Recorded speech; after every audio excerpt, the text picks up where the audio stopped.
इंसान जैसे कर्म करता है वैसा फल उसे भोगना पड़ता है। अगर खोटे कर्म करता है तो बदले में यहां वहां दोनों जहां में दोजख की आग, नरक की आग जलाती रहती है। इंसान दुखी होता रहता है, परेशान होता रहता है। कर्म खोटे कभी करने नहीं चाहिए, क्योंकि खोटे कर्म इंसान को कभी भी चैन की जिंदगी नसीब नहीं होने देते। हमेशा अच्छे नेक कर्म करो, सबका भला मांगो और यहां तक संभव हो सबका भला करो।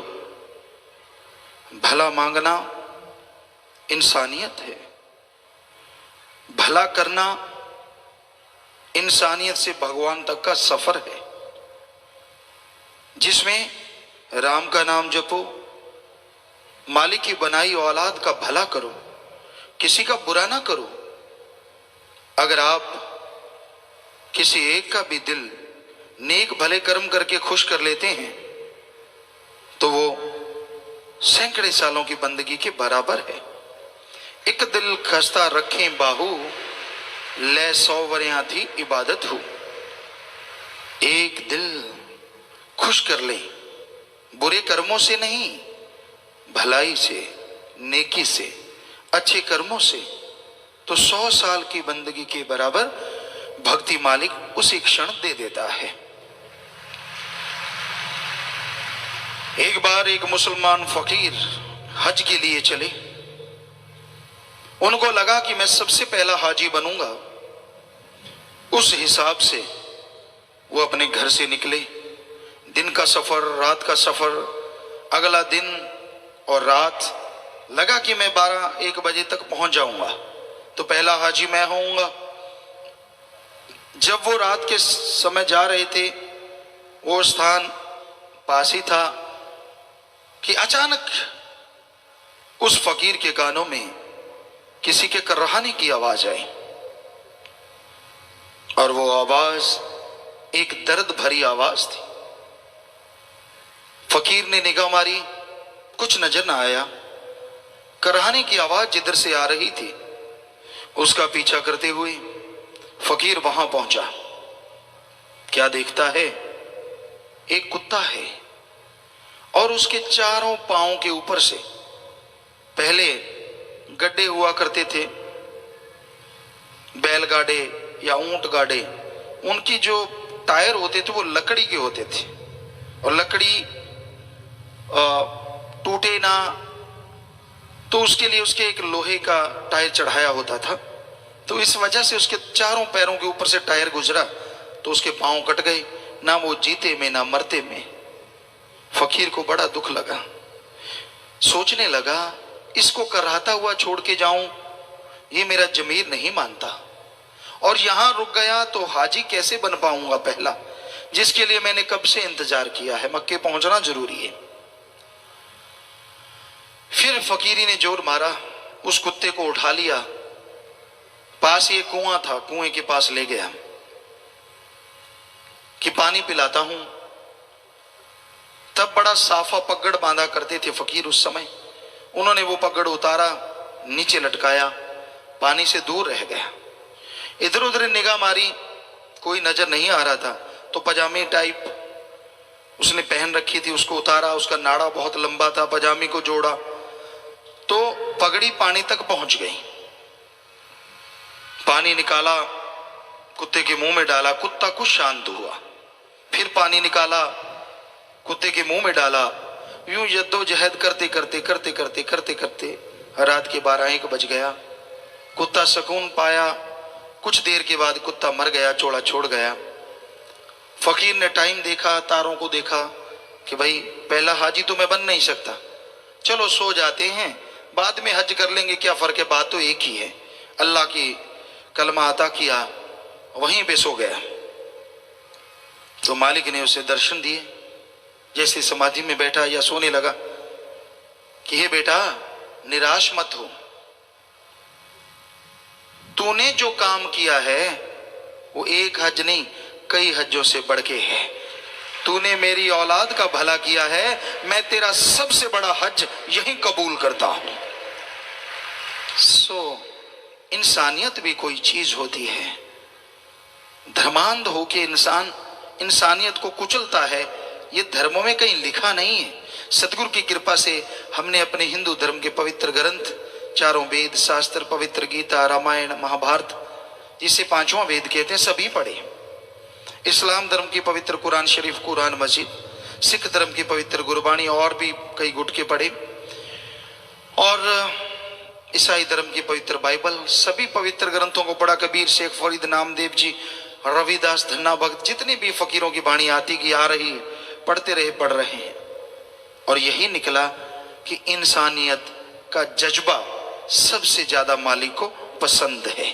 जिनके अंदर दया रहम की भावना है वो भगवान को जल्दी पा जाते हैं। खुश्क नवाजें, खुश्क इबादत, खुश्क भक्ति से एक पल की बैराग में की गई भक्ति कई गुना आगे है और इंसान भगवान को जल्दी पा लेता है।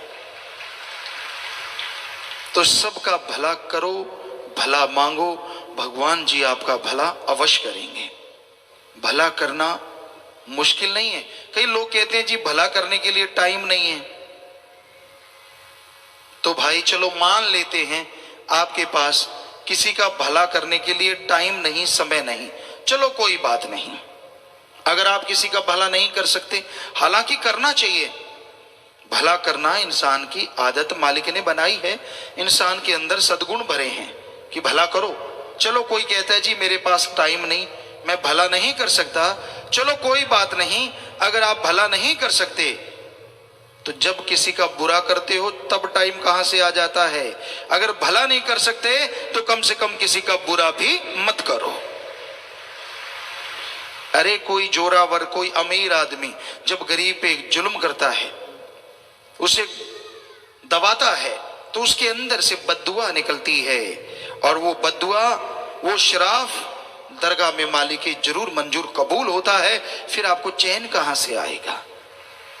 मालिक ने अमीरी गरीबी ऊंच नीच कुछ नहीं बनाया, उसने इंसान बनाया। इंसान आगे जिसके जैसे कर्म, और जैसे कर्म करता है वैसा बनता चला जाता है।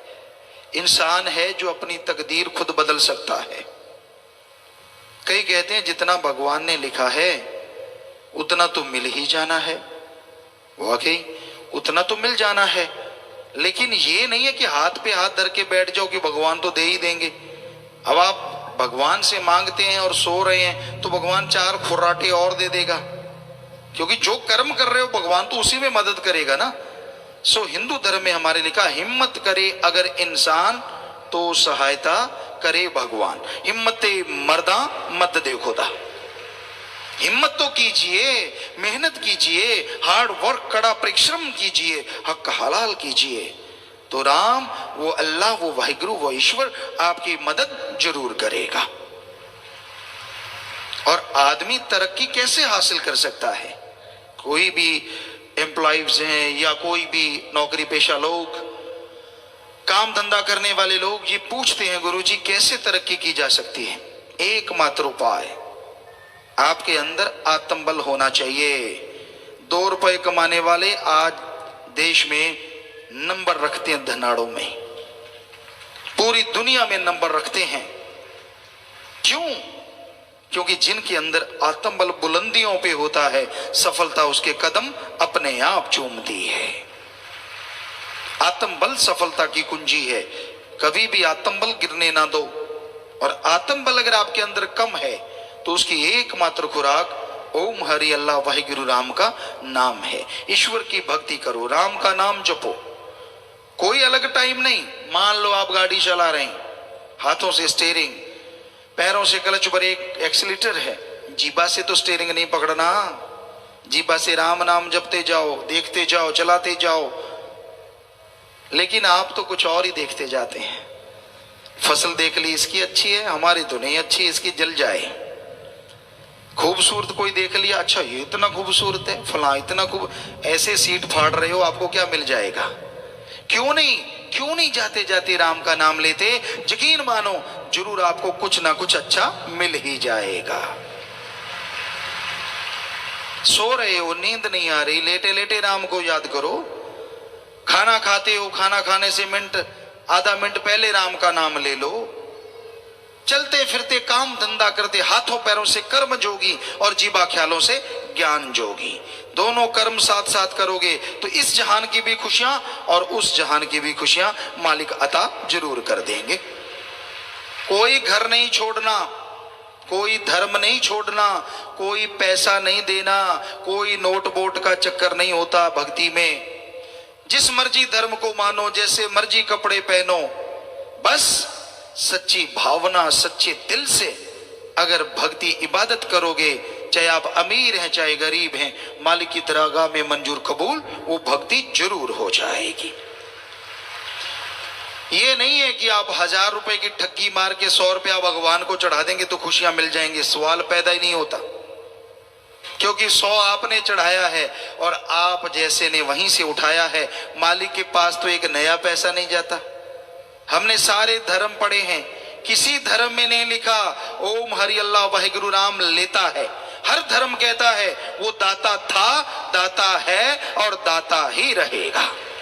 वो भगवान मंगता नहीं हो सकता, उसका तो संत भी मंगता नहीं होता, वो भी करके खाता है। संतों का शरीर है ये मांगने के लिए नहीं है। जब सब कर्म जोगी हैं तो संतों को भी करके खाना चाहिए। मांगन मरण समान है, मत कोई मांगो भीख, मांगन से मरना भला ये सतगुरु की सीख। कर्म करके खाओ, मांग के नहीं। श्री राम जी, श्री कृष्ण जी अवतार हुए हिंदू धर्म में, वशिष्ठ जी ऋषि हुए, सिख धर्म के गुरु सहवान हुए, इस्लाम धर्म के पैगंबर मोहम्मद साहब हुए और ईसाई धर्म में ईसा मसीह हुए। हमने सभी का जीवन पढ़ा, सभी ने करके खाया, मांग के नहीं खाया। जब इतने बड़े बड़े महापुरुष करके खा सकते हैं तो आम फकीर को या आम आदमी को तो करके खाना चाहिए। हम भी करके खाते हैं, खेती बाड़ी कर लेते हैं, इंजीनियरिंग का हर कार्य अच्छा नेक कर्म हर सतगुरु हमसे करवा लेता है। उससे ही गाते लिखते बोलते अपना ये कपड़ा पहनते हैं, खाना खाते हैं, जद्दी जायदाद भगवान ने दे रखी है। सो उसमें जो कमाई हुई, 7 साल के थे जब से हम कमाई करने लगे, कोई भी वहां जाके देखे चारों तरफ बंजर है और उस जगह पे यहाँ हमने मेहनत की थी, सतगुरु ने ऐसा रंग लगाया, बाग बहारे हैं, तरह तरह के बाग लगे हुए। लोग कहते हैं गुरुजी आपके बाग क्यों लगे हैं, चारों तरफ तो टीले हैं, बंजर है। हमने कहा भाई कोई मेहनत ना करे तो हम क्या करें, हमने तो मेहनत की है, सारी सारी रात ट्रैक्टर चलाया करते थे और फिर 2 घंटे सो के फिर पढ़ने जाया करते थे, सतगुरु के गुण गाया करते थे। उसने रहमत कर दी, 15 एकड़ पानी लगा करता था, आज 125 एकड़ में पानी हमने लगने लगा दिया था जब 15 साल के पहुंचे। 6-7 साल से लेके 7-8 साल में सारी जमीन में पानी लगता कर दिया। सो हम अपनी बढ़ाई नहीं कर रहे, हम तो कहते हैं हर किसी को कर्म करके खाना चाहिए, किसी के मुंह की तरफ ना देखो। मालिक ने आपको हिम्मत दी है, कर्म जोगी बनो, उठो, आलस्य में मत पड़ो, राम का नाम जरूर जपो, बुरे कर्म छोड़ दो। मालिक की दया में रहमत के काबिल बनते जाओगे और काम धंधे में सफलता आपके कदम चूमती जाएगी। कभी भी नेगेटिव ना सोचो।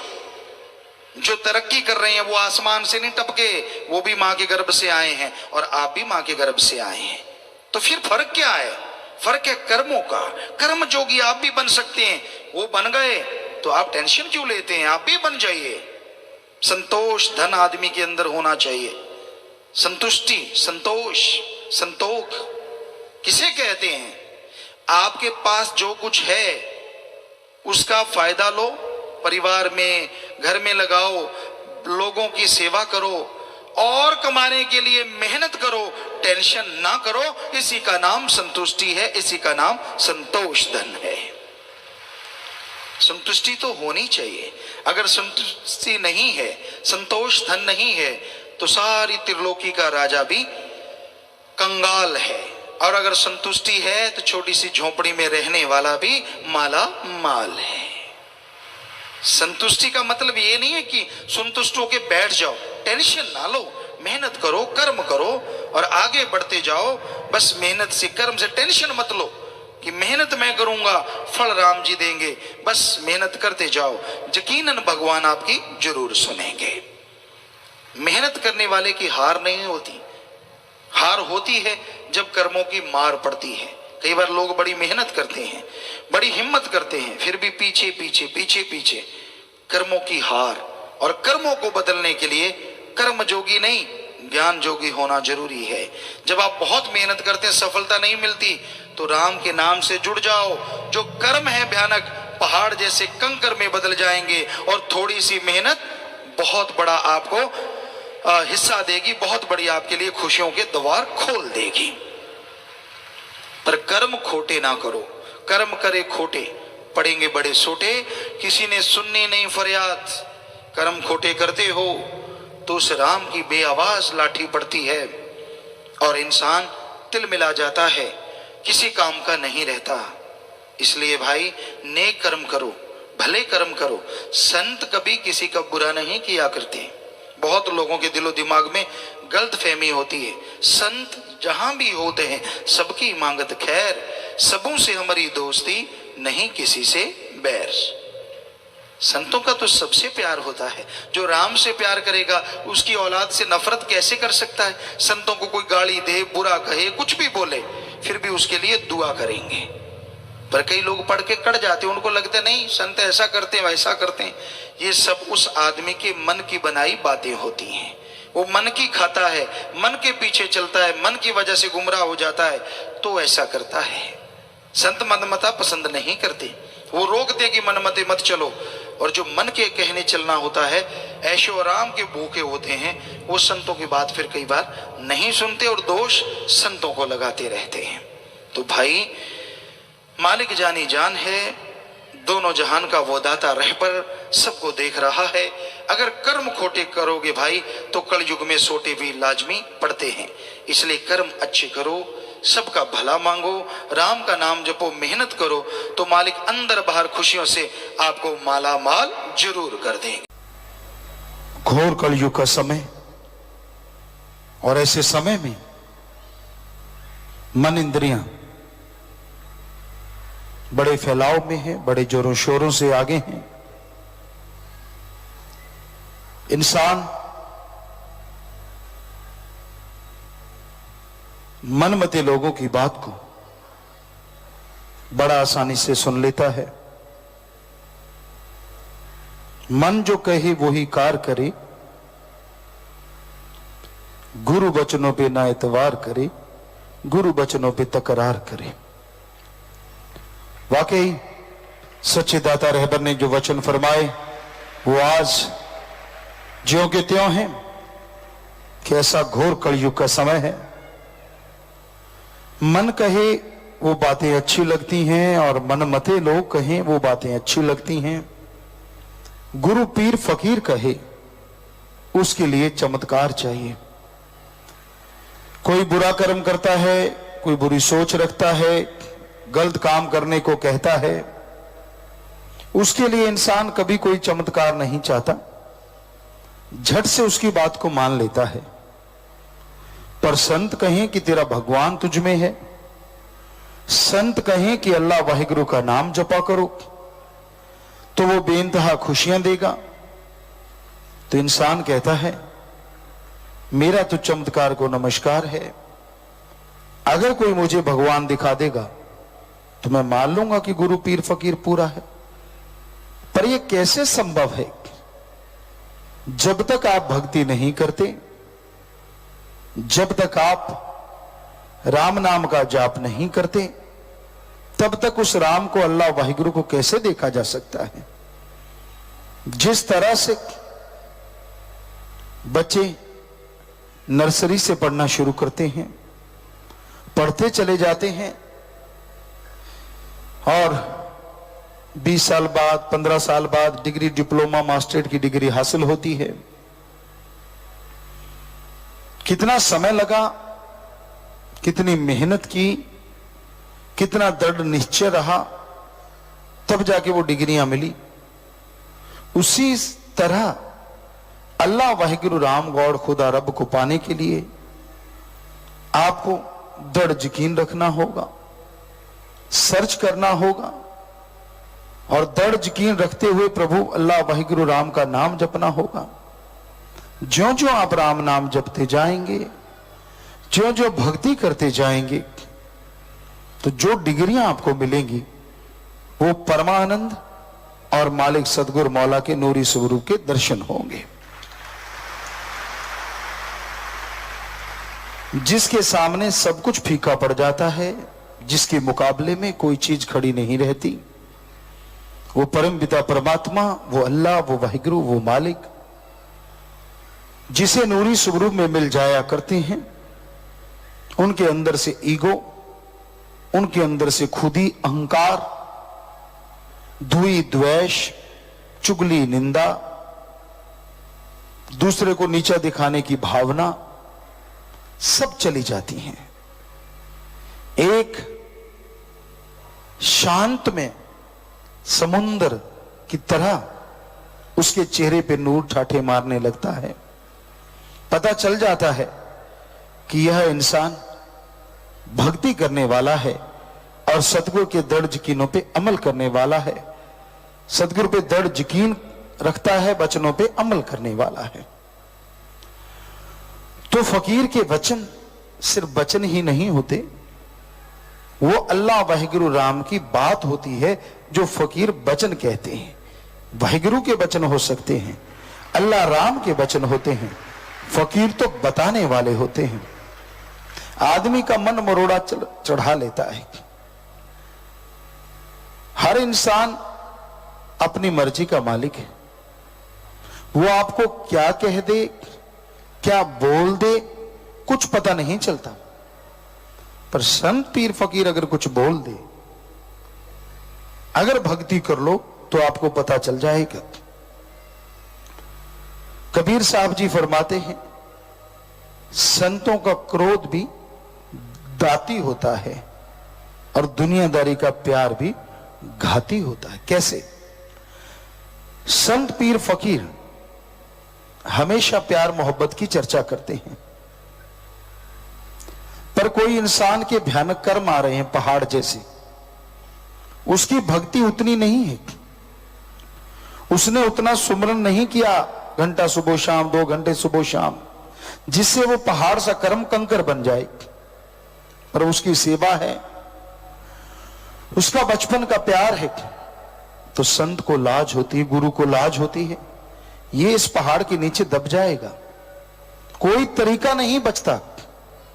अब संत प्यार के समुंदर होते हैं, तो काल का कर्जा चुकाने के लिए संत अपने अंदर परिवर्तन लाके क्रोध करते हैं, ताकि यह लगे काल को कि देखो मैंने दयाल के नुमाइंदे संत को भी गुस्सा चढ़ा दिया, ताकि कुछ लोग उसे देख के दूर हों, कुछ लोग देख के शायद पता नहीं क्या अर्थ निकालें, लेकिन तो मालिक जानता है कि वो क्रोध सिर्फ इसलिए होता है कि सामने वाले के ऊपर मुसीबतों के पहाड़ की जगह एक राई बन के दुख कट जाते हैं और वो आदमी बच जाता है।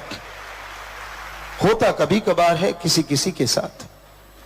तो इसलिए कबीर जी ने लिखा, संतों का क्रोध भी दाती होता है, दुनियादारी का प्यार भी घाती होता है, घातक। कई बार आपसे चर्चा की, आपसे प्यार करेंगे अगर आप ऑफिसर हैं, आपसे प्यार करेंगे अगर धन दौलत जमीन जायदाद अच्छी है, आपसे प्यार करेंगे अगर आपकी राज पहुंच है, आपसे प्यार करेंगे घर में बहू बेटी बहन अच्छी है। ये कलयुग है, ये कलयुग की नगरी है, तो उनका प्यार घातक है और आप बड़े भोले बड़े बन जाते हैं, हमारी बात सुनते ही नहीं, यारी दोस्ती डालते हैं, घर के अंदर तक ले जाते, जान ना पहचान तू मेरा मेहमान, धक्के से उसको अंदर बिठा लेते हैं। तो वो घातकी होगा ना आपके लिए, वो आपसे प्यार करने नहीं आया, उसका मकसद कोई और है, वो मतलब परस्त है। और आप भोले बड़े बन के बिसर जाते हो, यार मेरा दोस्त है, मेरा यार है, यार फलाना, बता कौन सा तू लंगोटिया यार है? नहीं, मालिक की 4 अच्छी बातें सुना दी, अरे वो तो उल्लू बनाने आया, तुझे बुद्धू बनाने आया। मालिक की बातें किसी से सुन के खुश होना है तो फकीर की सुना करो ना, जो आपको कभी भी धोखा नहीं देगा। दुनियादारी के लोग छली कपटी हैं, कोई पता नहीं वो मालिक की बात सुना के आपसे क्या लूट के ले जाएं। हम आपको आगाह करते हैं और अब तो जोर शोर से करते हैं, क्योंकि ये कलयुग है, हर कोई बहुरूपिया बन के आपके पास आ सकता है। हमारी कोई बात सुनाती, साईं जी की सुनाती, परमपिता आप तो कहो यार ये तो बहुत बड़ा भक्त है, और पता तब लगता है जब चूना लगा के निकल जाता है। क्यों भाई, हमने आपको कहा कि आप ऐसे किया करो? हमने तो कभी नहीं बोला। कोई बड़ा छड़ा भक्त नहीं होता, सब बकवास है। किसी को बोलना आ जाता है, कोई सीख लेता है सत्संग सुन सुन के और आपको प्रभावित कर लेता है। प्रभावित ही होना है तो अपने पीर फकीर से हो ना, जो दोनों जहाना का साथी है, कभी आपसे धोखा होने ही नहीं देता और आपको बार बार आगाह करता रहता, मत पड़ो इनके जंजाल में, मत पड़ो इनके चक्कर में, ये तो शातिर हैं, ये तो चालबाज। मर्जी आपकी है भाई, क्योंकि हर कोई मर्जी का मालिक। फकीर किसी के रस्सा बांध के तो बिठा नहीं सकते। जो मान गया बेड़ा पार है, ना माना तो कुछ नहीं। एक बार कबीर साहब जी की, रविदास जी की बात आपको सुनाते हैं। उन्होंने क्या किया, कबीर जी ने अपने संगी साथियों को लिया, वैश्या के कोठे पे चले गए। हाथ में शराब की बोतलें थी, लोग पीछे हटते गए, हटते गए, हटते गए, हटते गए। कबीर जी चले जा रहे हैं। बीर सिंह एक राजा था जो उन्हें बहुत मानता था। कबीर जी को देख के ही अपनी राज सिंहासन छोड़ देता था, उनको वहां बिठाता था, खुद साइड में बैठता था, कदमों में बैठता था, इतना प्यार। तो कबीर जी वहां पहुंचे, हाथ में बोतलें हैं दो, वैश्या चल रही है, कुछ नीच जात के लोग जिनको लोग कहते थे उस समय, वो भी चल रहे हैं। तो उसको लगा यार ये तो गड़बड़ हो गई। कहां वो राजा पहले खड़ा हो जाता था, राजा उस दिन उठा नहीं। कबीर जी समझ गए कि मन खा गया मरोड़ा। इतना दृढ़ यकीन किसका होता है? ऐसा नहीं कि होता नहीं, होता है। सहजो बाई कहती भगवान भी सामने आ जाए ना तो मैं झाड़ू लगाने वाला जैसा मानूंगी, भगवान ने आना तो गुरु का रूप धारण करके आए, वरना ना आए। ऐसा भी होता है दृढ़ यकीन। तो कबीर जी ने देखा कि इसका पुर्जा तो हिल गया, ये तो गया जरा सा दिखाने से ही। तो लाज भी होती है ना गुरु को अपने शिष्य की। तो उन्होंने वो शराब की बोतलें ऐसे डालनी शुरू की, अपने सिर पे डाली, इधर उधर डाली। वो और गिरना मारने लगा, राजा यार ये क्या फकीर है, शराब की बोतलें डाल रहा है। तो रविदास जी साथ थे, वो भाग के गए, कहने लगे क्या हो गया तुझे? कहने लगे यार गुरु जी ये क्या? कहता सुन, फलां जगह मंदिरों में आग लगी हुई है पुरी में। तो ये कबीर जी तो उस आग को बुझा रहे हैं और कोई तरीका नहीं है, ये कर्म काट रहे हैं, वहां इनके भक्त रह रहे हैं, आसपास भक्त हैं, अगर आग फैल गई तो वो सारे जल जाएंगे। तो इसलिए ये सारा स्वांग रचना पड़ा ताकि काल का सारा ध्यान इस पे हो जाए, ताकि सारे मुरीद टूट जाएं और उधर से कबीर जी अपना काम कर दें। ऐसा ही होता है, फकीर क्रोध करता है, आसपास वाले को लगता अच्छा यार हमें तो कहते क्रोध ना करो और आप इतना, बस होगी छुट्टी। वरना फकीरों को क्रोध से क्या दाल लेनी है, क्रोध तो उनके पांव तले कुचला रहता है हमेशा। तो फकीर वो राजा को आया यार नहीं, क्योंकि गड़बड़ हो जाती तो फिर पूरी हो जाती। टाइम नोट किया, ये टाइम है नोट करो। घुड़सवार को दौड़ाया कि पूरी स्पीड से जा, स्केच बनाया उसका कबीर जी का, ये लेके जाओ फोटो साथ। वो घुड़सवार 3-4 दौड़े, पता करने गए, पता किया क्या इस टाइम पे यहां आग लगी थी? कहते हाँ जी बड़ी भयानक आग लगी थी। कहते फिर बुझाया किसने? कहते एक बंदा था, पता नहीं कौन था। उन्होंने फोटो दिखाई, ये तो नहीं था कबीर जी की। कहते अरे अरे यही था, यही था, इसी ने आग बुझाई है। पता नहीं यार कमाल कर दी इस आदमी ने, अकेला ही आग बुझा गया, पता नहीं हद कर दी। सब लोग ढूंढ रहे हैं, वो मिल नहीं रहा। जब उन्होंने जाके उसको बताया बीर सिंह को, तो सारा हिल गया वो। ओ मन जालिम, क्या करवा दिया था तूने? कहां मेरा गुरु भगवान? और हे नीच मन, तूने क्या बना डाला? पांव में गिरा, माफी मांगी कि मेरे से गलती हुई, मैं समझ नहीं पाया आपके प्यार को, मोहब्बत को। कबीर जी ने आशीर्वाद दिया और चुपचाप चले गए। सो कहने का मतलब ये काल की नगरी है, हर कोई बीर सिंह नहीं बन सकता। मन मरोड़ा कब चढ़ा दे कुछ पता नहीं चलता। सो काल की इस नगरी में, कलयुग में, फकीर तो अपनी मुरीद की, अपने औलाद से बढ़ के संभाल करते हैं कि मेरे बच्चे को कोई तकलीफ ना आए, उसे कोई दुख ना आए। और आज के कलयुगी बच्चे ऐसे होते हैं जो हर बात पे क्यों, किंतु, परंतु, ये नहीं हुआ, वो नहीं हुआ, फलां जगह ऐसे क्यों हुआ, सब भुला देते हैं सतगुरु की रहमतों को, सब भुला देते हैं उसकी दृष्टि को। उनका एक ही मुद्दा होता है, मेरे साथ ऐसा, उसके साथ वैसा, इसके साथ ऐसा। फकीर द्वेष क्यों करेंगे? क्या एक को राजपाट देना जो दूसरे को नहीं देना, या एक से कंधे पे चढ़ के नाचना है जो दूसरे के नहीं नाचना? और हमने देखा है कि लोग अपने बच्चों में कमियां नहीं निकालते, फकीरों में जल्दी निकाल देते हैं। अपने बहन भाई की कोई कमी नहीं होती, उनको लगता है वो तो पाक पवित्र है, कमी है तो फकीर में। और ये नहीं पता कि कौन क्या क्या गुल खिलाता है, तब जाके अति होती है, ऐसे नहीं होगा करती। सब बुला देते हैं मालिक के प्यार को। बड़े छली कपटी हैं इस संसार के लोग। शायद बुल्ले शाह ने इसी वजह से कहा था, चल बुल्लिया उत्थे चलिए जिथे होन अकल दे अन्ने, ना कोई साडी जात पछाणे ते ना कोई सानू मन्ने। शायद वो इतने तकलीफ में आ गए लोगों के छल कपट देख के कि मुंह पे कुछ और है यार, इनके दिमाग में चल कुछ और रहा है, कचरा भरा हुआ है। ये दिखाते हैं बड़ी श्रद्धा भावना, बड़ा प्यार, और अंदर इतना छल, इतना जहर भरा हुआ है हद से ज्यादा। लानत ऐसे मुरीदों पे, लानत ऐसे माँ बाप पे जिन्होंने ऐसी औलादों को जन्म दिया, गिरगिट से बढ़ के हैं। तो शायद फकीर ऐसे नहीं लिखते, जब कोई बात आती चल बुल्लिया उत्थे चलिए, कि वहां चलें, या होन अकल दे अन्ने, जो दृढ़ यकीन वाले हों, जिनको अकल ही ना हो, तमीज ही ना हो, ना कोई साडी जात पहचाने, ना ये पूछे तू कौन है, क्या करता है, क्या नहीं करता, मस्त हो मालिक के प्यार में, और ना कोई सानू मन्ने।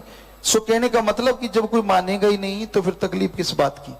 और जो मस्त मलंग होंगे तो फिर वो सिर्फ मानती है, दूसरी बात नहीं आती। फकीर को दर्द होता है, माँ बाप को लगता है हमारी औलाद, भूल जाते हैं सतगुरु उन्हें अमृत पिला पिला के बड़ा करता है। आपने सिर्फ दूध पिलाया और आपकी औलाद हो गई, और जिसने अमृत पिलाया उसकी कोई औलाद ही नहीं, उसका कोई बच्चा ही नहीं, आप ही सब कुछ हैं। बड़ा अजीबोगरीब है ये दुनिया, बड़ी अजीबोगरीब। सो काल की नगरी है। कभी न कभार ऐसी बातें ख्याल में आ जाती हैं जब दुनिया का रवैया देखते हैं। कहां तो वो वीर सिंह कि मेरे कर्म कट गए, गुरु ने ऐसा किया, और कहां आज के कलयुगी इंसान, कोई बात हो जाती है तो वो गुरु को इतने दोष, इतने मरते हैं, पूछिए मत। कभी कमी नहीं निकालेंगे अपने बच्चों पर। सारे ऐसे नहीं है, ऐसे भी होते हैं। किसी बच्चे ने गलती की, हमें अच्छी तरह याद है, और वो बात हमेशा याद आती है। बहुत गलती की और उस बच्चे ने शायद अपने माँ बाप को नहीं बताया कि मेरी गलती है।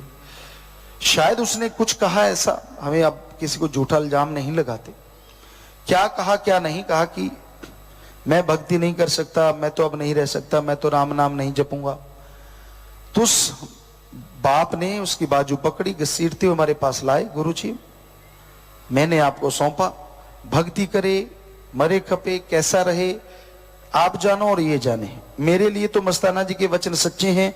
जिस दिन ये यहां आ गया था मेरे लिए, मैं इसके लिए मरा, ये मेरे लिए मरा, सवाल ही पैदा नहीं होता। तो मजा आया उस बाप के। आज भी हम उदाहरण दे रहे हैं कि ऐसे भी माँ बाप होते हैं जिनको सतगुरु पे दृढ़ यकीन होता है, नहीं यार मेरा सतगुरु सही है, चाहे बच्चे कुछ भी कहते रहे। और लेकिन ज्यादातर ऐसे ही होते हैं, बच्चे ने जरा सा कहा नहीं और माँ बाप के सारी सेवा, सारा सुमन निकल के बाहर आ जाता है। कहते हैं पता ही नहीं चलता कि कब सारा सिमरन सेवा सारी निकल के बाहर आ गई। तो ये अजीबोगरीब दुनिया है, अजीबोगरीब नगरी है, काल की नगरी है। सो भक्ति कीजिए, सुमरन कीजिए, ताकि मालिक की रहमत बरसती रहे और आप बुराइयों से बचे रहें। मालिक से ओढ़ निभे, यही मालिक से दुआ करते हैं और आप सबको आशीर्वाद। प्यार, उसकी मोहब्बत, उसके पर उपकार, एक जन्म तो क्या इंसान लाखों जन्म ले ले, रोम रोम जुबा हो जाए अपने अल्लाह, अपने वाहिगुरु, अपने राम, अपने सतगुरु मौला का ऋण चुकाया नहीं जा सकता। वो लाइफ, वो जिंदगी क्या जिंदगी थी, जिसमें गम ही गम, दुख ही दुख, चिंताएं ही चिंताएं, परेशानियां और ये जिंदगी लाजवाब। उस अल्लाह वाहिगुरु राम से जब जुड़े, अपने सदगुरु मौला से, तो कैसे ऋण चुकाए कोई, कैसे परोपकार गाए जाएं, जिन्होंने खाक को कोहिनूर से भी बढ़ के दर्जा दे दिया, जिन्होंने फर्श को अर्श कर दिया, जिन्होंने राई को ऐसा पहाड़ बना दिया जिसकी और छोर कोई किनारा किसी को मिलता ही नहीं। ऐसा रहमो करम, ऐसा परोपकार मुर्शिदे कामिल का कैसे वर्णन करें। और जो सच्चा इंसान होता है, जिसके अंदर सच्ची भावना होती है, जिसके अंदर इंसानियत होती है, वो कभी भी अपने ऊपर किए गए उपकार को नहीं भूलता। परोपकार तो दूर की बात है। हमारे सभ्यता में नमक हलाली और नमक हरामी दो बहुत बड़ी चीजें हैं। नमक हराम करना इंसान की कुलों का खात्मा होता है। समझ लीजिए, मन माया की वजह से, काल की वजह से इंसान भूल जाता है दयाल की रहमत को, भूल जाता है किए गए परोपकारों को, अपनी हेंकड़ी, अपनी खुदी, अपने अहंकार में घूमता है। आपको कई बार बात सुनाई, बात पे बात आ गई, आज भी सुनाते हैं। एक बार एक चोर, ऐसा वैसा नहीं, बड़ा ही शातिर चोर, बहुत सारे राज्यों में चोरी करता था। तब राजा महाराजाओं के राज होते थे। चोरी करता था, क्या मजाल कोई पकड़ पाए। तो बहुत बड़े शाहूकार के घर उसने चोरी की। सुबह पता चला, लोगों ने बताया आपके सेंध लग गई, दीवार का वो हिस्सा तोड़ दिया, शोर मच गया। मालिक पहुंचे कमरे में, क्या देखते हैं, हीरे जवाहरात, लाल माणिक सब एक बड़ी सी गुथली में, बड़े से थैले में बंद हैं। हैरान रह गए, दीवार टूटी पड़ी है, चोर यहां पे आया भी है, माजरा क्या है, लेके कुछ भी नहीं गया, चलो देखते हैं। उन्होंने वो थैला उठाया, नीचे एक पर्ची मिली कागज की, उस पे लिखा था, मैं वो शातिर चोर हूं जिसे आज तक कोई पकड़ नहीं पाया, पर जैसे मैंने आपके घर में सेंध लगाई, मेरी भूख जाग आई। मैंने निगाह मारी तो आपके इस कमरे में एक मर्तमान के बीच में एक डिब्बे के अंदर यूं लगा जैसे देसी चीनी हो, बूरा चीनी हो, देसी खांड कहते हैं। तो मैंने कहा कि ये तो बहुत ही बढ़िया हुआ, चीनी खाने से तो एकदम से ताकत आती है। तो मैंने वो डिब्बा खोला, अपनी ही धुन में उसको चुटकी भरी और जीभ पे रख लिया। ओहो, ये तो नमक है। मैं बहुत शातिर चोर हूं, मेरे में सब कमियां हैं, लेकिन मैं आपका सामान इसलिए वापस करके जा रहा हूं, इसलिए चोरी नहीं कर रहा क्योंकि मैं नमक हराम नहीं हूं। बाकी सब कुछ हो सकता हूं पर नमक हराम नहीं। तो हम तो अपनी बात करते, अपने मौला, अपने दाता, अपने रहबर के कैसे गुणगान गाएं, किन शब्दों से गाएं। इस खाक को इस काबिल बनाया कि इसमें खुद समा गए। कैसे परोपकारों का बदला चुकाएं, कभी ऋण नहीं चुका सकते। नमक हरामी तो सोचना भी महापाप, कभी ऋण ही नहीं चुकाया जा सकता। अपने मुर्शिदे कामिल के जितने गुणगान गा लें, हालांकि दिन रात लगे रहते हैं गुणगान गाने में, पर फिर भी सूर्य को दीपक दिखाने की मानिंद हमेशा लगता रहता है। कैसे भूल जाएं। कुछ सतगुरु मौला ने ऐसे घर जन्म दिया, यहां बहुत बड़ी सभ्यता, बहुत बड़ा घराना। और हमारे बापूजी हमें यही सिखाते, कि नहीं, कोई ऋण किसी का रखना नहीं, कोई जरा सा परोपकार करे कभी भूलना नहीं। असल तो किसी से कुछ लो ना, किसी से खाना नहीं खिला जितना मर्जी देना, पर चलो कहीं ना कहीं जरूरत के मुताबिक कोई आपका काम कर देता है, जिंदगी भर उसको भूलना नहीं। ये हमें हमारे खानदान में हमारे बापूजी ने हमें दिया। और सतगुरु मौला का तो कहना ही क्या है, वो परोपकार और वो खानदान तो अरबों खरबों गुना आगे, उनका रहमो करम। तो उस घर में जन्म लिया कि परोपकार जरा सा भी हो, सारी उम्र ऋण चुकाना, सारी उम्र उनका संभाल करना, उनके साथ देना, ऐसे घर में। और आज कलयुग है, लोग क्या से क्या बन जाते हैं। शुक्राना करते हैं कुछ देर, धन्यवाद करते हैं कुछ देर, बाद में सारा परोपकार भुला देते हैं। खुदी में, अहंकार में शायद ऐसा ही शिक्षा मिलती होगी उनको, शायद मन हरामीपने पे उतराता होगा। हमें तो अपने मालिक ने, सतगुरुदाता ने जो बनाया उसका गुणगान कर ही नहीं सकते। हालांकि दिन रात लगे रहते हैं इसी काम कि उसकी औलाद को कोई तकलीफ ना हो। सो खानदानी किसी पैसे से या किसी सुंदरता से या किसी अलग से नहीं, खानदानी गुणों से पहचानी जाती है।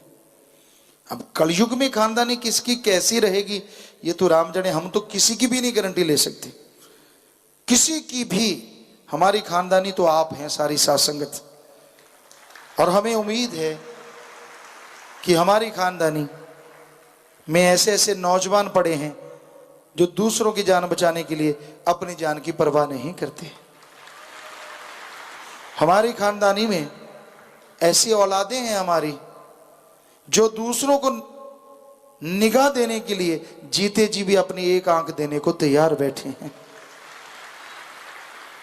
हमारे खानदानी में ये सेवादार हैं जो जीते जी गुर्दा दान देने के लिए तैयार हुए बैठे हैं। एक दो नहीं बल्कि लगभग 52,000 के करीब। ये खानदानी नेकी भलाई के रास्ते पे पूरा ठोक ठोक के कदम रख रही है। ये है हमारी खानदानी जो अल्लाह वाहिगुरु के रास्ते पे चल रही है। बस एक आवाज देने पे सेवा का जज्बा ऐसा उठता है कि करोड़पति भी जांग तक आदमी के टट्टी पेशाब में घुस जाते हैं और उसको चुटकियों में साफ कर देते हैं। ये है हमारी खानदानी। और हम अपने सतगुरु शास्त्र नाम जी महाराज की खानदानी है जिन्होंने हमें उनके नक्शे कदम पे चला रखा है। हमारी भी अपनी नहीं है, ये भी उस मुर्शिद कामिल की है, उसका रहमो करम है, सब कुछ उसका है। सो हमारा तो वही है जो नक्शे कदम पे हमारे चलेगा, जो हमारे से उल्ट चलता है, हर समय उस बात के लिए एग्री ही नहीं करता, हमारा कुछ भी नहीं है। उसके लिए दुआएं हैं कि मालिक कभी तो सद्बुद्धि देगा, कभी तो नेक अकल देगा कि हर इंसान भलाई नेकी के रास्ते पे चलेगा। हालांकि हम सब एक अल्लाह वाहिगुरु राम की खानदानी है। जो उसको नहीं मान रहे वो भी हैं तो उसी की खानदानी, और उस लिहाज से हमारी भी हुई, पर असल खानदानी हमारी आप सारी साथ संगत हैं जो नेकी भलाई के रास्ते पे हमारी एक जरा सी आवाज में ना शरीर की परवाह करते हैं, ना कपड़े लत्ते की परवाह करते हैं, ना शरीर की परेशानी की। हमारी खानदानी वो कभी नहीं हो सकती जो अपने शरीर के लिए 10-20 औरों को तकलीफ पहुंचाए। सो भाई हमारी तो यही हकीकत है। हम तो खाक से जुड़े हैं, जमीन से जुड़े इंसान हैं, हम कोई अमीर जादे नहीं है। ठीक है, सतगुरु ने कोई कमी नहीं छोड़ी थी। जब किसी के पास कुछ भी नहीं होता था तब सोने के ढेर लगे होते थे घर में। बेपरवाह जी ने बड़ा बख्शा था। क्या 1960 उससे पहले आम इलाके में सबसे पहले ट्रैक्टर वहीं आया, हर चीज पहले उसी घर में आया करती थी जिसमें सतगुरु ने जन्म दिया। लेकिन फिर भी हम तो जमीन से जुड़े हैं, जमीन से, धरती से अपना काम आप करते हैं। जिनको लगता है हमारे नौकर चाकर हैं वो सासंगत के काम में लगे हुए हैं। हमारा कोई नौकर चाकर नहीं है, हम तो आपके नौकरों के भी नौकर हैं, 100% आपके नौकरों के भी नौकर हैं। अगर वो भी हमें कहते हैं कि हमारे लिए ये दुआ करो तो ये दुआ करना ही हमारी नौकरी है। हम जरूर दुआ करेंगे उनके लिए भी, आप मालिक हैं, आपके लिए भी, सबके लिए हमारा तो फर्ज। हम तो चौकीदार हैं। हम अपने आप को कोई बड़ा फन्ने खां या कुछ ऐसा या कुछ इस तरह का दिखाएं कि लोगों को लगे, नहीं, ऐसा कुछ नहीं है हमारे में, कुछ भी नहीं है। हम तो आपके जूतों में बैठने को तैयार हैं, हकीकत में, बोलने में नहीं सिर्फ। तो भाई सतगुरु मौला ने ये रहमो करम किया, क्योंकि यहां सतगुरु का प्यार आ जाता है, फिर उसके प्यार के अलावा कुछ भी नहीं परवाह रहती, कोई भी परवाह नहीं रहती। दुनिया वाले गाली दें, गलोच दें, कुछ बोले, वो जाने, हमारा मालिक जाने। अगर उनका कोई मालिक उंगल लावा है तो हमारा भी मौला दाता रहबर है, जो दोनों जहां का दाता है। तो हम तो चुप हैं, हम क्यों कुछ कहें किसी को। सबके लिए दुआएं देते हैं, मालिकों का चक्कर है, मालिक जाने, उसका काम जाने। सो कहने का मतलब, आप भी प्यार मोहब्बत के राह पे चलो। किसी के कहने से, किसी के बहकाने से बहको ना। अपनी औकात कभी नहीं भूलनी चाहिए इंसान को। और औकात हमारी है, हम इंसान हैं, हमारे आसपास वाले भी इंसान हैं। सबके लिए भला मांगना, सबसे प्यार से बात करना, यही इंसानियत है। अहंकार, घमंड, उसमें चूर रहना, एक दिन ऐसी हाल आएगी, चारपाई पे लेटेंगे ऐसे लोग, हिलने जुलने का नाम नहीं होगा, टट्टी पेशाब वहीं होगा। फिर देखेंगे अहंकार कैसे उतरता है, अहंकार का भूत। फिर उतरे ना उतरे, कबीर जी वाली बात, घना दिन सो लियो रे। और लास्ट में सोया शमशानों में, फिर चाहे जाग चाहे ना जाग, फिर तो हो गया काम, काम तेरो हो लियो रे। तो वो वाली बात है भाई, जितनी देर समझ है, सोच है, वचन सुन रहे हैं, आपको समझ आ रही है तो मान लो, बाद में मानो ना मानो, जब मानने के काबिल ही ना रहे तो अच्छी बात। उस सतगुरु मौला के गुणगान गाए जाएं, जिसने इतना कुछ बख्शा हो, उसको कभी ना भूलो, कभी भी ना भूलो।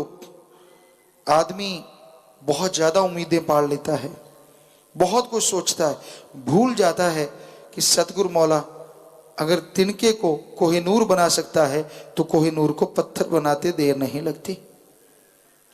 इसलिए उसके गुणगान गाने छोड़ो ना, नमक हरामी ना बनो, हमेशा नमक हलाली करो, सबका भला करो, सबके लिए दुआ करो।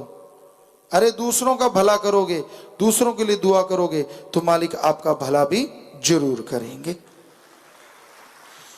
तो मालिक का प्यार उसी जीव को मिलता है जो इतना दीन हो जाता है। कबीर जी ने लिखा, कबीरा सब ते हम बुरे, हम तज भला सब कोय, और जिन ऐसा कर मानया मीत हमारा सोए। वही मालिक का मित्र होता है जो ऐसा मानता है, सिर्फ कहता नहीं, मानता है। वही सतगुरु मौला का असली यार होता है। उसी को बेइंतहा खुशियां सारी जिंदगी रूहानियत की मिलती रहती हैं।